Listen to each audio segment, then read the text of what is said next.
Hey friends, I hope you are ready for a really fun episode today. I have Dr. Sheila Barbarino on the show, and I actually brought her on to chat about social media. And trust me, you absolutely want to follow her over on Instagram. We've got the links below the show. But this woman is everywhere in the aesthetic space. I am always seeing her speaking at conferences and finding out she's on different advisory boards. And she has two very successful practices in two different states. And with all of that, she is also heavily involved in her own social media production.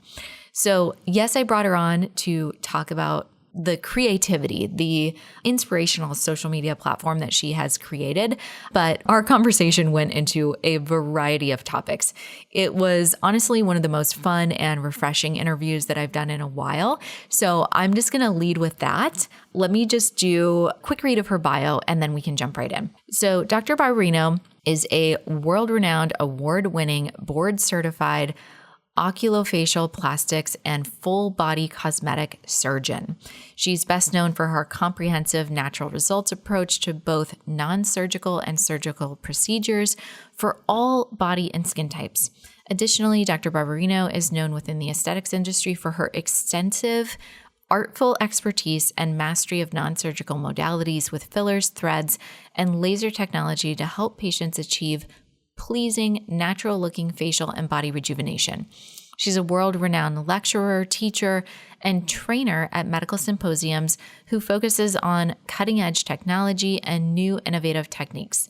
She's an exceptionally sought-after key opinion leader in our industry and serves on multiple advisory boards, published author of over 15 peer-reviewed publications, and a busy surgeon with patients who travel from near and far for her expert opinion. She is definitely an incredible woman. She's obviously so accomplished and yet so down to earth. I really, really enjoyed this interview and I hope you do too. All right, Dr. Barbarino, let's get the party started. I love it. Let's do it. Okay. You are, I do have to say, you're probably one of my favorite doctors that I've ever met. You have such a fun energy and you don't have that, sometimes you meet doctors that are really good and really talented, but they just don't have that bedside manner. They don't have the fun aspect to them. And you are really talented and really good at what you do. You're smart. I've heard you talk a few times at different conferences. But you're fun and real and a mom and all of that too kind of wrapped into one. So, and I think that, as we go through this conversation today, people are going to see that as well. And it's just really, it's refreshing, honestly. Thank you. That's so nice. I'm like, I feel like we really connected when we met years ago. And I'm so happy that we're doing the podcast. Your podcast has been amazing. I love it. All my friends love it. All my colleagues love it. And, I continue to watch and I'm so honored to be part of the podcast today. Oh, thank you for that. So I want to talk about your social media and I want to talk about, because it's a thing. Like I love it. I personally, I work really hard at it. And okay. So like for those of you watching, listening right now, you need to just stop, go to her Instagram. What is your Instagram? Barbarino Surgical Arts. And it's so funny because this is the worst mnemonic that you could ever come up with, but it really does work. It's BAR, like you're going to the bar for a beer twice. INO, Surgical Arts. Because people are always like it's BAR, like you're going to the bar for a beer. BAR again, INO, Surgical Arts. And I would appreciate you guys to follow me. That would be awesome. We're going to link it up under here. But when you go there, scroll down a little bit and look for the hula hoop one. My God. I was like, you're so a woman funny. Of many talents. I'm one of those people that looks like, give me a challenge. And I'm like, could I do that? And I'm like, whoa, I don't, and then I'm like, maybe. It's like a push-up hula hoop. You're like standing in an injector chair, like leaning on the cabinet, hula hooping. And what I love about, your social, when you go to it, social's supposed to be entertaining, engaging. It's supposed to communicate your brand values and kind of the personality that someone is coming into. And also, like, you are a plastic surgeon, right? You're doing surgical things, which is scary for a lot of I'm not people. hula hooping when I do that, but yes.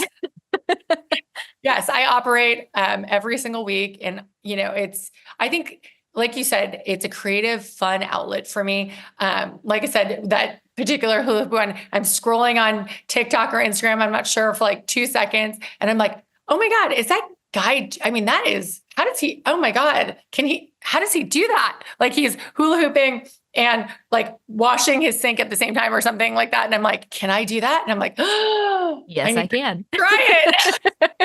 And let's get it on film and see what happens. But I think that, like, going into surgery can be scary for somebody, right? There's the anticipation. Is this really something that I want to do? Is this really, am I going to look the way I want to look? And so just initially doing the research and finding you and seeing, like, she's fun, she's approachable, she's joy filled, there's all of these different pieces that you can see from your brand that you show through social media, which is really, I mean, the purpose of it. So, It's funny, my surgical personality is a little different in real life. And my patients and my staff say that when I'm in my surgical mode, I'm very different, and not in the sense that I'm not jovial or happy or fun, but I am a more serious doctor when you come see me as a patient or whatnot, or if we're talking about something serious, right? But it doesn't mean, and I feel like as a woman, they always want to stereotype you, right? Like you're either serious or you're not serious, or you're funny and unserious. I feel like you get very boxed in. It's like, why can't you be both? Because some people are. well, I mean, I say that about our industry all the time when people are looking at, if someone says, I want to go to beauty school, um, there's this belief that you can't be smart and pretty. Yes. And I saw that my husband went to MIT, which is a really prestigious engineering school. And there Yes. were some really great, super intelligent women that were there. I started a health and beauty club when I was there to talk about skincare and all of this stuff when Kyle was studying there and I was living there with him.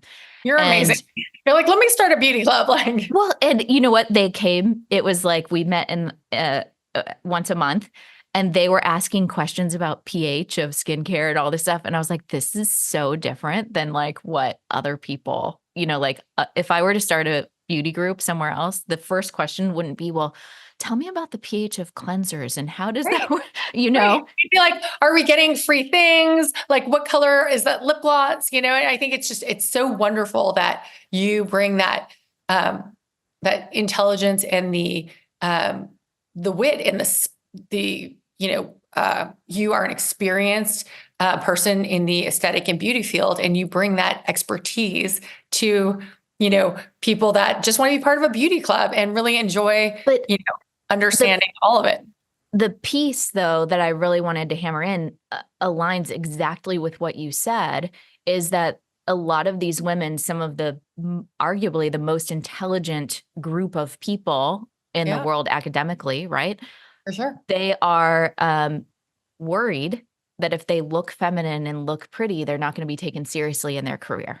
And 100%. that is a belief that a lot of the computer scientists or engineering women feel that they can't be smart and pretty because they won't be taken seriously. And that was, I think, kind of being that's what you were feeling too, is like, In hey, residency I'm an and fellowship. Yeah, I really felt that way. Yes. and it's like you can be intelligent and accomplished and you can be pretty and fun and you can be all the things, right? We are very Yes. dynamic as women. Yes. And I think that you're right, that that's still a stereotype today, right? And it's something that we all need to fight against and prove them wrong. I mean, every day we And it prove. doesn't mean that you can't, it's your definition of beauty. How Yes. do you feel the best? Whether you don't want to wear makeup and are not interested in aesthetic services, or if you want to have, you know, everything under the sun. It's like, how do you feel your best? Yes. That is how we need to honor women to express themselves.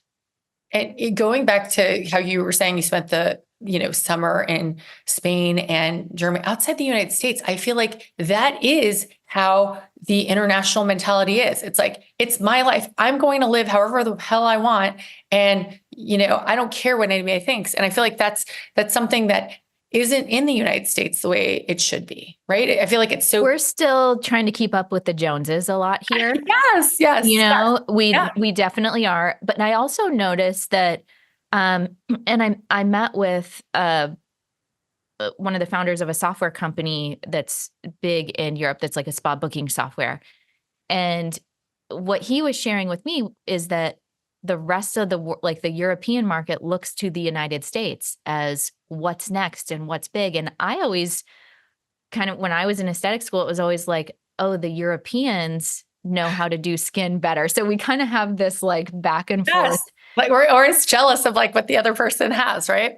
Right. And then when I was in Hawaii, it was like, oh, well, the Koreans are the ones that know everything. It's like, that's exactly there. Right. The Koreans do lead us in beauty and lots of other things, but yes, so do many other countries. Exactly. Well, you know what it is? It's always the grass is greener, right? It's like, we love what we have, but oh wait, over there, they might have better things. And I believe actually in aesthetics, we do lag behind because of the FDA. There are a lot of fads and trends that come and go outside in other countries that die quickly and forever. But there's a lot of things going on that are very revolutionary in aesthetics outside the United States that we just haven't incorporated it and haven't gone through the FDA process yet, that is very exciting. And I think that, from what I understand, we have a lot of Canadian clients and listeners as well. And it's still significantly easier in the US than it is to get things through Health Canada. Yeah. Health Canada is really challenging to get. I wonder why that is. Yeah, it's interesting. I'm not sure. I've heard that from my colleagues as well. They're like, well, you guys have this. I was sitting with Dr. Jennifer Perlman, who's out of, I believe, Montreal. She's a good friend. I should know exactly where in Canada she is, but I love you, Jen. But she, we were talking about, she's a huge functional and regenerative medicine doctor. And, she was talking about how outside the United States, in Canada, they're not allowed to use PDO threads, but they are allowed to use PCL. Mm-hmm.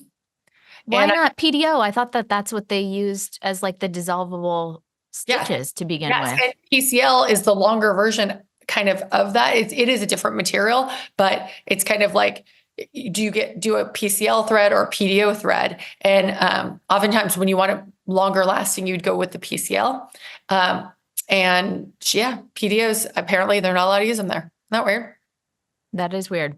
But they also have kind of an easier, this is a whole nother episode, but they don't really have a distinction between what we consider day spa aesthetics and medical spa aesthetics. So there's kind of lax in one area and strength in it. Yeah. Yeah.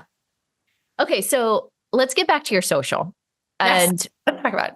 So when you started, how long have you had this? I know you had a practice in California. You maybe still do have that one. Yes. Okay. I go once a month and see patients. I love it. I get to see all my patients that I've known for, 15, 20 plus years. I'm from California and I'm from that area. So it's kind of going home and seeing my friends from high school, college, junior high, and their mothers that I've taken care of all these years. And so it's, and then I have my A, B, C, D, E celebrities that come in that I love and I'll take care of until we get old and die together. And we'll look really good at that point still, So when you moved to Texas, what was the kind of strategy or thought process in your marketing with social media, having the two different practices? So it was interesting. So the reason why I moved here was not, and I've talked to other providers that have now. When I first did this, there wasn't many providers that had two practices in two different states. They had multiple practices, but not in two different states. They had to get on a plane and fly to. Now it's more common, especially post-COVID. But when I did that, that was pre-COVID, and it was not a thing. And my husband moved his businesses here to Austin, Texas, and I was like, "Oh my God, like, how does this work?" Like, and he's like, "Oh, we'll open up a practice there and go back and forth." And I was like, "God, that sounds like a crazy way to live," but it's actually worked out in a great way. I have two different kind of populations of aesthetic patients to work with. And to me, it really makes it more interesting and more fun. At the end of the day, with the social media, I think the social media really started with COVID. I think that I wrote all the papers I could possibly write in that like 6-week period and worked from home as much as I could. And that's when I was like, you know what, let me, and I really was dying for that social contact. And that's when I really started to ramp up my social media game. And I think I've tried hiring people. I've tried, different, people say, everyone has an opinion about social media, their strategy and whatever. At the end of the day, and I do have a guy that like helps me clip and everything. At the end of the day, I create and help build the content, because I think that that's what resonates well with the people who follow me, and what resonates well with me and my heart is, what I'm thinking about. It's like all of us wake up in the morning and we're like, "Oh, I saw that thread this weekend, or that machine that weekend, this weekend at the conference. What do I really think about that? What do I, and you're talking about it with your colleagues, and you're like, I should talk about this with people on my social media." There's something that we all kind of want to talk about with other people. And because I work all the time, I think this is a wonderful way to connect with people and not have to take time out of my day to have happy hour, even though I'd rather go to happy hour. And I can come home and, have dinner with my son and, provide great care for my patients. So I find it to be so fun and nice to talk to my colleagues. And if it makes them smile or laugh at my expense, like, have at it, because we all need to laugh more. And I think we all need to connect more. And I think we all need to, make fun of ourselves more. I think all of us have gotten into this like serious society that we take ourselves so seriously that we can't, see beyond anything. And I think it makes people angry, and I think they have pent up anger. And, I think that we've seen it in many ways. We have an aggressive society. Why? Because I think that they don't feel supported or connected, or they feel like they can't vent, So it's interesting. A couple of things came up for me while you were saying that. And number one is, you're the physician, you're the owner of two practices, right? And a lot of times CEOs will say, when we look at like E-Myth or these different books that are talking about the entrepreneur, the manager, the technician, what are the $1,000 an hour jobs, $100 an hour jobs, $10 an hour jobs, and how should you be doing the things that only you can do to maximize efficiency? And oftentimes social media falls to the manager or to the social media manager or something along those lines.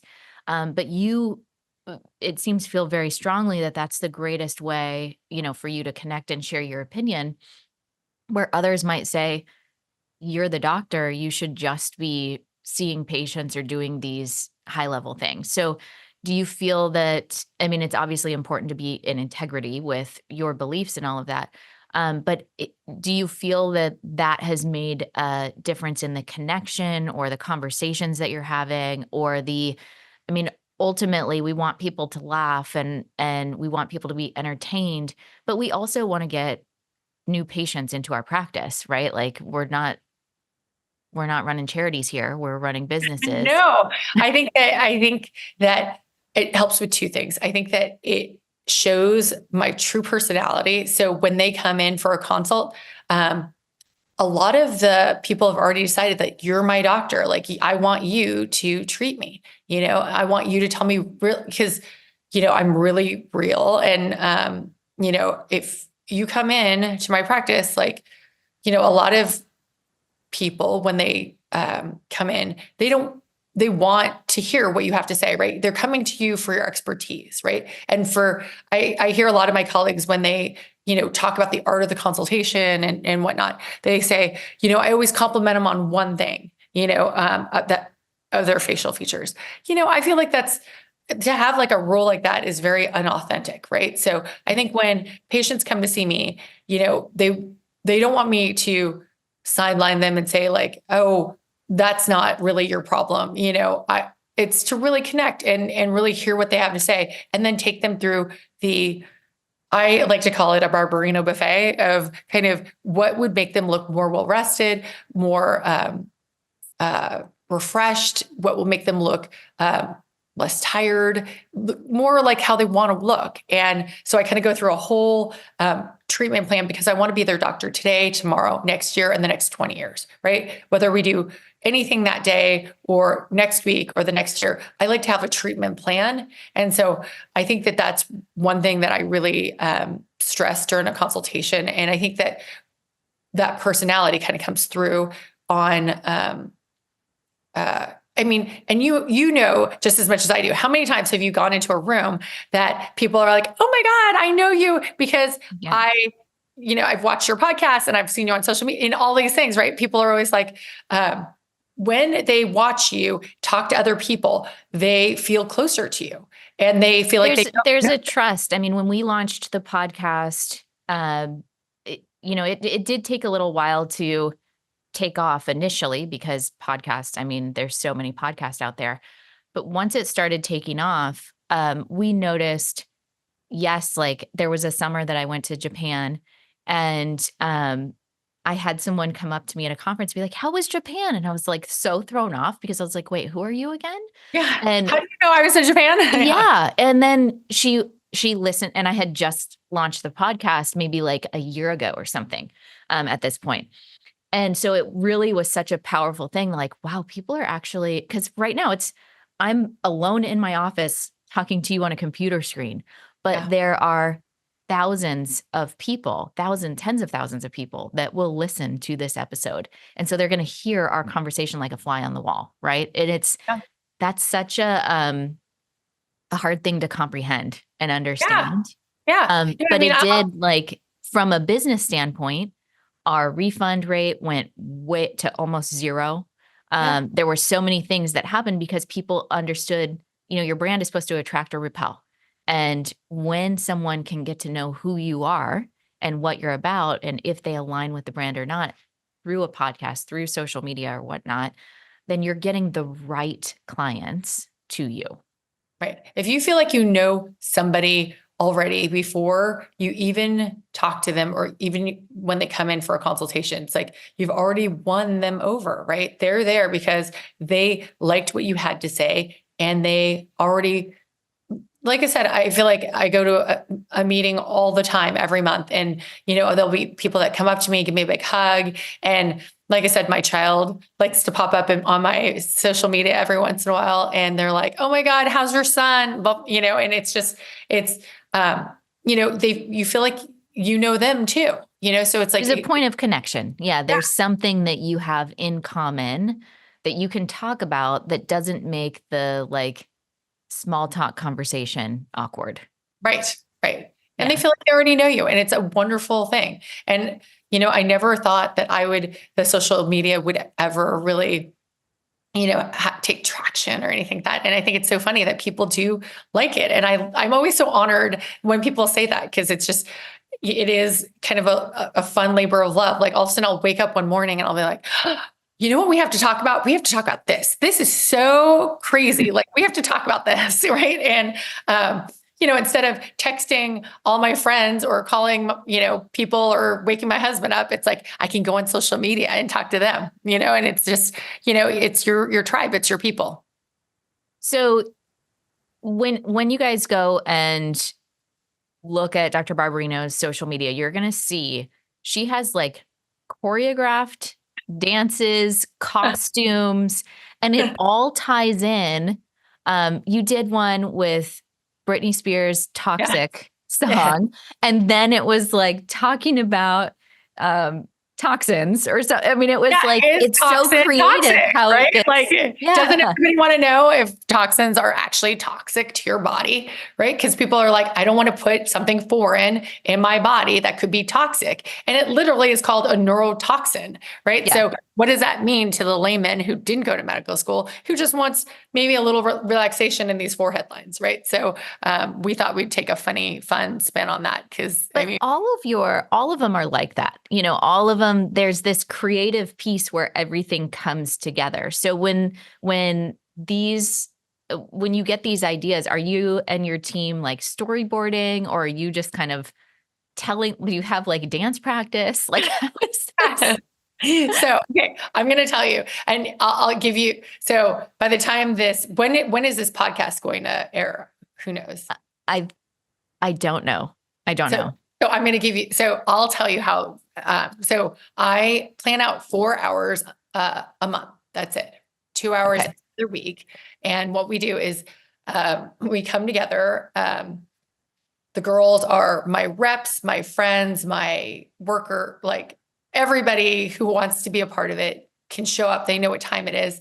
And then I'll either come up with some ideas before my guy, Cameron, who clips it, can, we'll send each other, memes or something funny, leading up to it. And then we kind of like storyboard it. So yesterday we were like, everybody needs to learn the Thriller dance. And of course, like nobody learned it because we were all so busy. I just know like this part. You just go like this. And everyone's like, oh, well, it's like the 13 going on 30 with Jennifer Gardner. And I'm like, I remember the movie, but I don't remember her doing the dance, but I'm sure it was, and we came in and I'm like, well, we've got the costumes, we've got to do it, And so we were trying to, figure out what the theme line was. And we were like, well, gosh, let's talk about how like people are scared to come into a plastic surgery office. Like, yeah. Right. It's like the fear of having a needle stuck in you, the fear of getting stabbed with a needle, and, we also have Pronox or Nitronox, and, when you go, if you've ever had it, it just kind of makes everything fun and foggy for, about 5 or 10 minutes. And then when you stop breathing it, so we thought it would be funny to kind of do a take on that. And then all of a sudden, I'm a zombie and Michael Jackson and all the girls are too. And so that's kind of how we, it's like the thrill of getting something done, but yet, the fear of having something done is scary too. So that's, like I said, it's kind of easy when you, kind of have like with Sheena Bay, when we did Remember the Time. And he was like, what are we going to do? Like, it's, I can't think of what we should do. And I was like, oh my gosh, you are like, he's lean and sexy and adorable. And I'm like, you are Michael Jackson and we are your like side dancers. And all I could think about is Remember the Time. Remember that, if you know the video with Eddie Murphy and Amon, the model. Yeah. Yes. And basically the storyline is that Michael Jackson is like the thwarted lover that used to be Amon's. And then she ended up marrying the Pharaoh. Right. And I was like, what I was thinking about was the patients or Jennifer Lopez and all these celebrities that are like, it was just the olive oil. Oh, it was just, it was a good vacation. Oh, I rubbed riding horses. I think Martha Stewart said that she rides horses. Remember when she was on the cover of Sports Illustrated? Yes. There's no way. Right. And, I remember one of my, my celebrity friends, and she's like, I did an interview and it's going to hurt your feelings. It's really going to hurt your feelings because they asked me, what have I been doing? And I said, I've been drinking lots of water. And, because I can't bring myself to say that I've had injectables done. And she's this wonderful celebrity that, of course, her secret is safe with me. But I was like, my feelings are a little hurt. And she's like, please don't. Like, you are my secret secret sauce. You're my secret potion. I would not look at half as good if I was just drinking water. Like, we said that, I mean, when I was working, I started my career in Maui. And so many, I worked at a practice called MediSpa Maui with Dr. Sully and Dr. Martin. And so many of the people there, they would come in and they would say, I'm never doing injectables. I'm not going to do Botox and fillers. That is just not me. I'm natural. I'm whatever. Right. And by the time they finished their consultation, they were, 3 syringes, 4 syringes. On They were board. all of it on board. Yes. Once they have the proper education. But I'm like, look, people, it is not the Maui sun that is and the Maui lifestyle that's making it's not the pineapple. It's not the macadamia nuts, right? Exactly. It's half the island is coming to see us. That's what's happening. So I thought it would be funny to make it kind of a meme of that. This is how we feel when you blame, the olive oil and not us. So, and like I said, it's just, it's kind of a take on real life of how the things that we struggle with each day. Right. And, I don't blame this, actress to say that, but it's like, of course it's like, no, it's not, it's me, but okay. I will for someone that is in the public eye, they may not want to be the person that, because people do have strong feelings about it. And, one way or the other, I always tell people everything that I've done, because I think it's important to say, like, I'm 43. Like, I've been getting injections since I was. And you look amazing. You look like you're 29, and if I didn't want to get them, that's okay too. But it's like, it shouldn't be this, this thing. But for someone in the public eye that is going to get a lot of judgment and all of that, then I would say, and I'm sure you did, she can have a free pass. Yes, exactly. Have a free pass. Like, fine. Yeah, exactly. Yes, exactly. It's always hard to like, people are like, oh, do you do treatments? And I'm like, yes, every day I do all the things. I drink the Kool-Aid, I sell the Kool-Aid. And then people are like, why don't you put like, sometimes staff's like, oh, why don't you film it while you're injecting yourself or while you're doing your treatment on yourself or whatever or someone's doing it on whatever the case is. And I'm like, patients and people don't need to see that. I've seen a lot of and I'm not judging at all, but to me, I think that, part of the treatment is, coming in and getting the treatment, and it's like, they can see the before and after pictures. They don't have to see the process. A lot of people, especially on social media, they don't want to see blood. They don't want to see needles. They don't want to see, anybody wincing. And, at the end of the day, like, I honestly have tried as much as I can to not treat myself as much as possible, and have, other people, because I feel like people are, especially in my industry, starting to look distorted, and I don't want to go there, and so I think that, to sit back and have an objective opinion, second opinion is always good. So, and the overall experience is also different. I dermaplane myself at home, and it's like this quick task. But then like, it's more of like I'm going to receive when I actually go in and get a treatment. That's and right. Allow somebody else to be in charge, allow somebody else to, take the wheel. That's an important part of understanding what it is that we do, is being able to receive. Yes, that's actually a wonderful point. I mean, I have to tell you that every time I talk to you, I always get these little pearls, and it always inspires me in a different way. And I love that. I think I love having the girl talk. I think I just went to like I said, 2 meetings this weekend, and it was so nice. We went to happy hour. We had I kind of texted all my friends and just happened to be at girls happy hour. And I saw this like meme that I reposted, and it was like, sit at the table with, the girls that are talking about money and finances and, how they get more things done in a short day, and not the table that's talking about other people. Right. Yeah. And it was so funny, because I'm like, we're all, drinking our 5 o'clock, cocktail, and we're talking about, what's inspiring, the estrogen cream on the face, and how we really feel about it, and does it work, does it not, and should we be doing it, should we not, and all of these things. And it's like, instead of, I feel like it's so easy to go down a negative path in discussion. And I think that when you're inspired by those people, you should talk to them and, connect with them more often, because every day you want to be the better version of yourself. And I think that, now I have a couple pearls from you that I'm like going to be a better version of Dr. Barbarino, today and moving forward, because you've given me mom pearls, you've given me aesthetic pearls. I love it.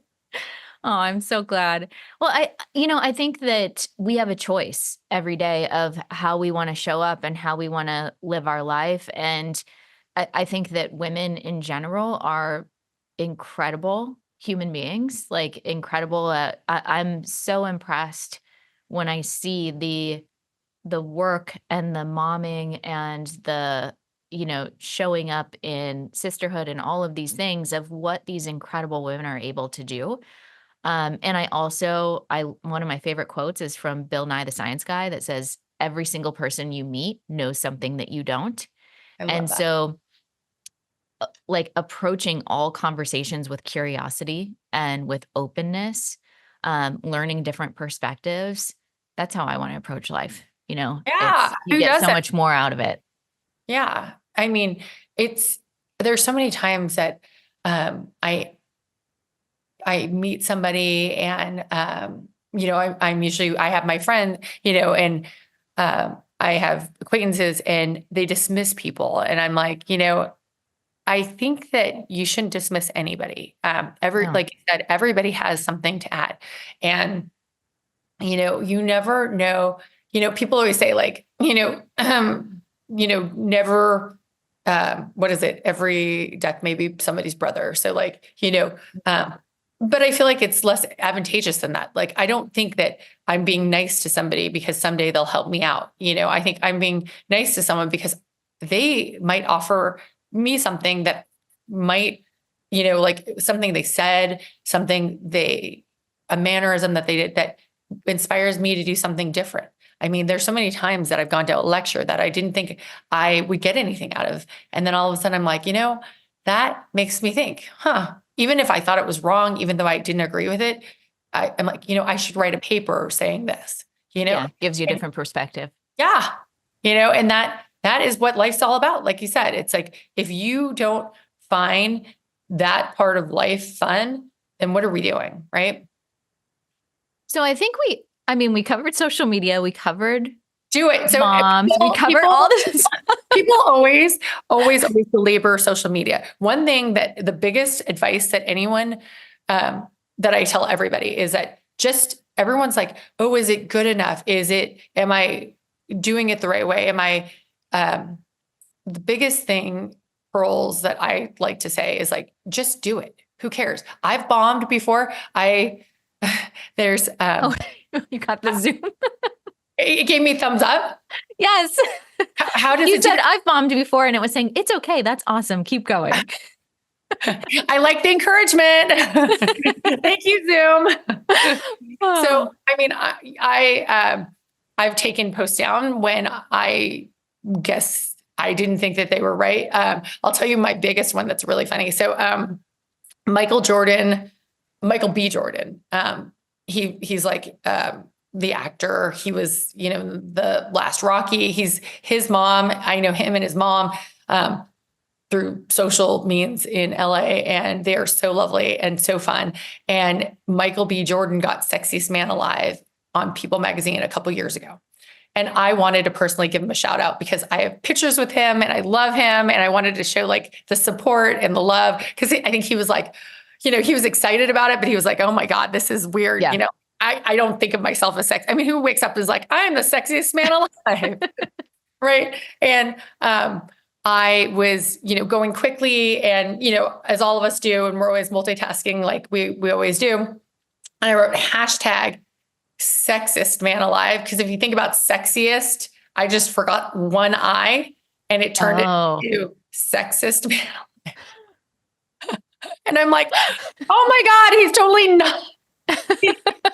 And, I think it was like Heidi Waldorf from New York that like texted me and she's like, "Hey, I just saw your post and I think you meant sexy." And she like capitalized the I. And I'm like, and I went back and like, redid the post because at the time I think they didn't have the feature that you could go back and change the whole post. And now thank God, changed that. So, but I changed it back. I mean, that's the perfect example though, too, of why you shouldn't take things so seriously, because you did that. That's an honest mistake for someone that you value and respect and consider a friend.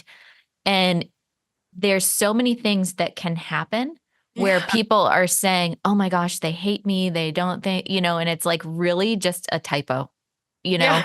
Yeah. and it's like a typo because someone was super busy. And so really like not taking everything so seriously and Don't beat yourself understanding up. that so Yeah. much gets lost in translation in text, and just to honor whatever your own boundaries are. Like if you're concerned with social or oversharing or judgment or whatever, just decide these are the things I'm going to talk about. These are the things that I'm going to do. These are the boundaries that I fit into for my business, and then stick within those. And then who Yeah. cares, Yeah. Right. What are your like big, recommendations for people that are starting or, hesitate when they do their social media? Cause there's so many of my friends that are like, I just don't have the time. I'm like, you have the time. Like I said, everybody has 1 hour a week to put towards social media. And literally at this So point, that's what I do. social media, in full disclosure, is probably the least favorite part of my life. And I am in a position now, after celebrating 10 years in business, that I have not been on social media for a year. I went to look at your post, That's so fun. but it's something that's always been really challenging for me. But in the same way, I have seen the magic of what it does for a company and a business and a brand. And I believe that it's deeply important, but it gives me anxiety. It stresses me.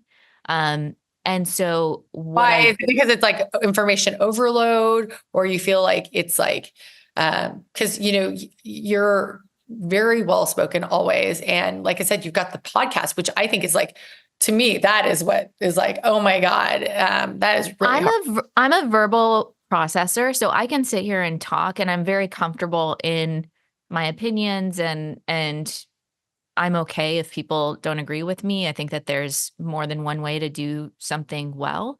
Um, I think that the scrolling is the piece. I'm not afraid to put content out there. I'm not afraid to be there. I'm not afraid to speak in front of groups of people. But it's the scrolling and seeing images and um, it just, I felt like it didn't make me as productive, and there were a lot of images that I didn't necessarily want to see. Yeah. Yeah. That triggered a lot Exciting. of, especially in the political climate and the things that are going on in the Oh, world. It was just really challenging for me to see some of those discussions and images and things that were, um, it was just throwing me off course. And so I talked to my therapist about it for a long time, because I said, look, I want to know and be aware of what's going on in the world. But I'm noticing myself not being able to get back to work or be present with my kids or whatever, because the images are so distracting for me. yeah. And so, like, I love looking at your stuff. I love positivity. I love like the creative aspect, but it was just the ongoing scrolling that was really challenging Yeah. for me. Um, and so to get back to answer your question of, people that feel like they don't have time, I do a podcast, and that podcast is, 1 hour on Zoom, but this goes into a YouTube video. This goes into Reels. This goes into Pinterest. This goes into a blog post. This goes into an email. So all of our content, there's quotes that are pulled, there's audiograms, there's stories. You do an amazing job. And so all of those pieces takes me 50 minutes of time. And so, Wow. yeah, because my team is doing the rest of the pieces. And so I still have stuff that goes out on social media every single day. And that And is it's just, awesome. Yeah. and that's how I work. And the important, I would love to, I admire, I respect the creativity and all of those things, but it's also knowing that's not me. And I have to do what's aligned with my personality. I can admire and respect and value what someone else is doing, but that doesn't mean that I have to go and, put on a leotard and, try and do Britney Spears toxic music I do video. not expect anybody else to do crazy things like that. Do not try to hula hoop from your sink and your, I do it at my own fruition. But it is a talent. I mean, it is. It really, and it's fun and inspiring and entertaining and all of those things. So, and I think that's it in a nutshell. Like what you were saying, like it's authenticity. It's like you're your authentic self, right? Yes. Like you are you umpteenth degree, and I'm me to my umpteenth degree. And I think that's when you find that you really excel, right? So like I feel like everybody is so critical and negative and scared of what people are going to think about them that they don't find their acceleration point, right? It's like, somewhere between being uncomfortable and putting yourself out there, there's going to be a place where you find your sweet spot that makes you you. And I think that that's where everybody needs to dwell and hover and push themselves further than they normally would have gone if they did not, take a risk or put themselves out there. I love that. So tell everybody again one more time. Go to the bar. Go to the bar one more time. BAR. BARINO Surgical Arts. I would love it if you guys followed me. I follow Danielle. She's awesome. I mean, Aldo Aesthetics is awesome. And I love this podcast. I can't wait to continue to see where it goes because it's grown even in the short time that I've known you so much. And she's shared with me that they hit what, a million? We crossed 1 million about 10 months ago. So now where are you guys? Are you guys at what? Close to 2, close to 1.5? Probably closer to 1.5. I'll have to look at my things, but we are. Wow. That is so impressive because, podcasts, like you said, there's a lot of podcasts out there, especially aesthetic podcasts. And I feel like there are very few that stand out. And I think, obviously the reason why yours stands out is because of the content and because you really pick good, partners to do the podcast with. And like I said, I think they're really good topics, most of all. And I think that's your sweet spot, right? Is that you can really pull out really good topics out of people that, that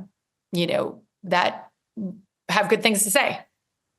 Thank you for that. Yeah. We listen to our audience, and I think that that's the thing, and we have an incredible email list, and it's those people that are listening to the podcast. We've built community. We've been consistent with it. We listen to, what are they interested in? What do they want to really focusing on serving them and providing value to them. And I think then they have shown their support, by continuing to listen and show up and all of that. Well, you're a 10 out of 10 in my book, always. Oh, thank you. Thank you. Thank you.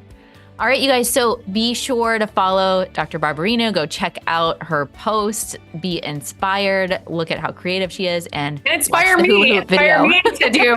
Honestly, I am inspired by my followers too. Like there have been so many times that a follower has sent me something, and they said, "Can you do a post about this topic? I'm really interested in it." It's kind of the same thing with you. People, like you said, you listen to your podcast listeners. I listen to my followers, and there's definitely times that people have DM'd me and they're like, "What do you think of exosomes? What do you think of this? What do you think of dermaplaning?" And I'm like, well, we've got to address it like in a fun, spirited way that's informational and entertaining and fun. I love it. I love it. Well, thank you so much, Dr. Barbarino. Thank you for those of you listening. I appreciate you, and we'll catch you on the next episode. See you soon.